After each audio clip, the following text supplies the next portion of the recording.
নমস্কাৰ। আপুনি আইডিত কেনেকৈ প্ৰডাক্ট অৰ্ডাৰ কৰিব পাৰিব? আপুনি ধৰক 1101 টকাৰ আইডিটো লগালে, এতিয়া প্ৰডাক্টটো অৰ্ডাৰ কৰিব লাগে।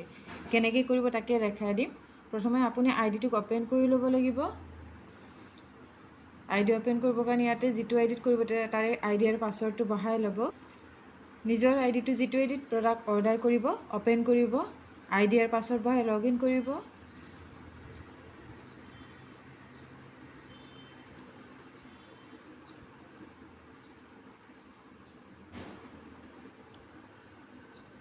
আইডিটো অ'পেন হ'ল। ওপৰত ছেভ পাছৱৰ্ড আহিছে, যদি আপুনি পাছৱৰ্ডটো ছেভ কৰি দিব, তেতিয়া পাছৱৰ্ডটো ছেভ হৈ থাকিব।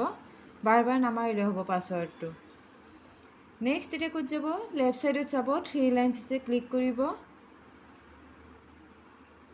ইয়াত আছে 1 2 3 4 5, 5 নম্বৰত আছে পাৰ্চেছ প্ৰডাক্ট। পাৰ্চেছ প্ৰডাক্টটো ক্লিক কৰিব। প্ৰডাক্ট ৰিকুৱেষ্টটো ক্লিক কৰিব। ইয়াত আছে আপোনাৰ প্ৰডাক্টৰ লিষ্টখন আছে, আপোনাক কি প্ৰডাক্ট লাগিব।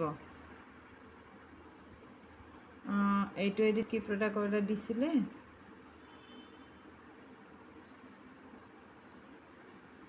Gynae syrup. এইটো হয় গাইনো চিৰাপ, লিখিলোঁ। এতিয়া ইয়াত ফুল এড্ৰেছটো লিখিব লাগিব। ফুল এড্ৰেছটো লিখি দিব। ফুল এড্ৰেছটো লিখিব আৰু পিন নম্বৰটো দিব নাপাহৰিব।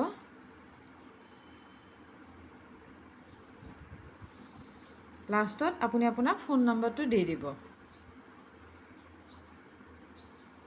যাৰ আইডি অৰ্ডাৰ কৰিব তেখেতৰ ফোন নম্বৰটো দি দিব।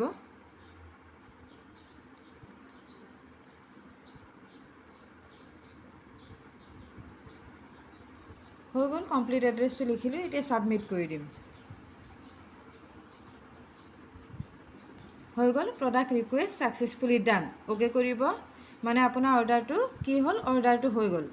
ইয়াত চাব, এতিয়া ইয়াতে আপোনাৰ লিখা আছে পেণ্ডিং, মানে এইমাত্ৰ দিলোঁ যে কিমান তাৰিখে দিছোঁ, লিখা আছে 14 তাৰিখে।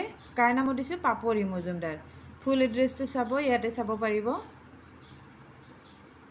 হৈ গ'ল। এতিয়া আমাৰ কি হ'ল, প্ৰডাক্টটো অৰ্ডাৰ কৰা হৈ গ'ল। তো এতিয়া আমি বেক কৰি ওলাই গুচি আহিলোঁ। Thank U.